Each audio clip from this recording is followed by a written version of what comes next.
Obrigado, Ney. Oh, que irado. In September 2020, Neymar shook the football world by announcing to leave his longtime sponsor Nike to join Puma. After 15 years of working with Nike, this came as quite a surprise. Nike had signed Neymar already at age 13, when he was still a child. He developed into one of the key players of the brand, had his own signature line, and was the face of many marketing campaigns. He even had the honor to become the first football player to feature the Jordan logo on his boots. His choice to leave the company that had believed and invested in him for so long sparked quite a debate in the football community. Why did he leave Nike, and why would Nike let him go? That debate was fueled when more high-profile Nike players were leaving the brand or were seen in competitors' boots. Raheem Sterling, Sergio Ramos, and even the FIFA Player of the Year Robert Lewandowski. Why are all those players leaving Nike? Is the biggest sportswear company in the world no longer able to hold on to the best players? Or is it all part of a bigger plan?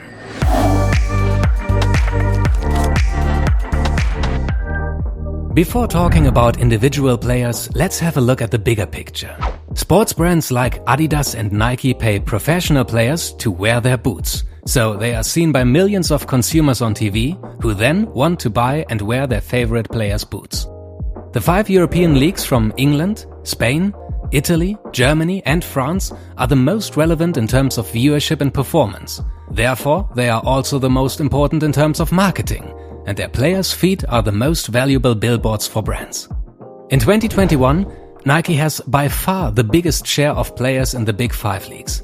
More than every second player is playing in Nike boots, followed by Adidas and Puma. But it wasn't always like that. Adidas and Puma used to dominate the football market. Nike, historically a running company, was late to the party. After their founding, Nike first focused on the American market, where football, or soccer as it's called in the US, was less relevant than, for instance, basketball. But when they were looking to expand to Europe, there was no getting around football any longer. In the early 90s, Nike made a strong push into the football business, making endorsement deals with famous players such as Romario, Eric Cantona or Edgar Davids. The first big win in the battle for the best players was when Nike signed the Brazilian national team in '96 that went on to win the World Cup 6 years later. Nike continued to grow in football by signing more top players.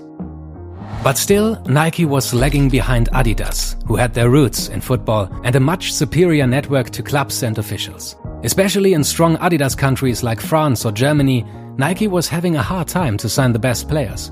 Look at Germany, for instance. The first real high-profile player that Nike had in Germany was Miroslav Klose.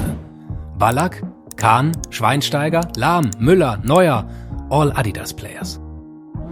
So we can guess that Nike took a lot of money and invested heavily wherever they could, not only in quality but quantity. The 53% of Nike players that we can see today are most likely the result of a strategy that focused not only on signing the best, but the most players. The idea was probably that if half the league is wearing Nike, the swoosh will be visible all the time on TV. So Nike would be established as an authentic football brand. The strategy worked and made them the market leader in football. Many of the sport's biggest stars today are Nike players, most prominently of course Cristiano Ronaldo. And Ronaldo's successor at Nike was thought to be Neymar. So why did Nike let him go? The simple answer is probably money. Neymar wanted more than Nike was willing to pay. Another reason might be that he didn't want to be number 2 behind Ronaldo anymore. As his move from Barcelona to Paris suggested, Neymar does not like to play in the shadow of anyone. At Puma, he knew that he could be the main man. And with Messi at Adidas and Ronaldo at Nike, Puma was probably glad to spend the money for Neymar to join the club of superstar sponsors. Nike probably looked at the financial implications, combined with the fact that Neymar is not getting any younger, and made their decision. The fact that they let him go early, although he still had a contract running until 2022, shows that Nike did not fight very hard to keep him, but rather saved some money. Raheem Sterling is a more telling case. He is younger than Neymar and just coming into his prime. He is also very marketable and has been leveraged by Nike in marketing campaigns and as a spokesperson regarding social topics, for example when speaking out against racism. But despite reports that he would sign a new deal with Nike in the beginning, it now looks like he will move to New Balance, as he has been spotted wearing their boots in training. New Balance might have some spare money left after ending their deal with Liverpool, and apparently Nike is not ready to pay Sterling what New Balance is offering. One reason might be that Nike already has a similar player that is also a political spokesperson, Marcus Rashford. So maybe they would have liked to keep Sterling, but are also sharpening their strategy and rather invest in only one of the two. It seems that Nike has become very careful how to spend their money in football and is no longer using their budget like a watering can to sign every player out there. That is underlined as well by the Robert Lewandowski case. Although he won the FIFA Player of the Year award for his outstanding 2020 season, Nike and Lewandowski are hesitating to continue their relationship. He hasn't actually been confirmed as having left Nike yet, but has been seen training in blacked-out Puma boots, a sign that he is considering to leave Nike as well. Neymar, Sterling, Lewandowski. Add Ramos and more players to the list, and it becomes clear that we are looking at more than just isolated individual cases. But what's the reason for that extensive shift of players? The COVID-19 pandemic will most likely have an impact. The sportswear industry is hit hard, especially with major events being postponed or cancelled entirely that are normally revenue drivers for Adidas and Nike. So the brands need to streamline their budgets and save money wherever possible.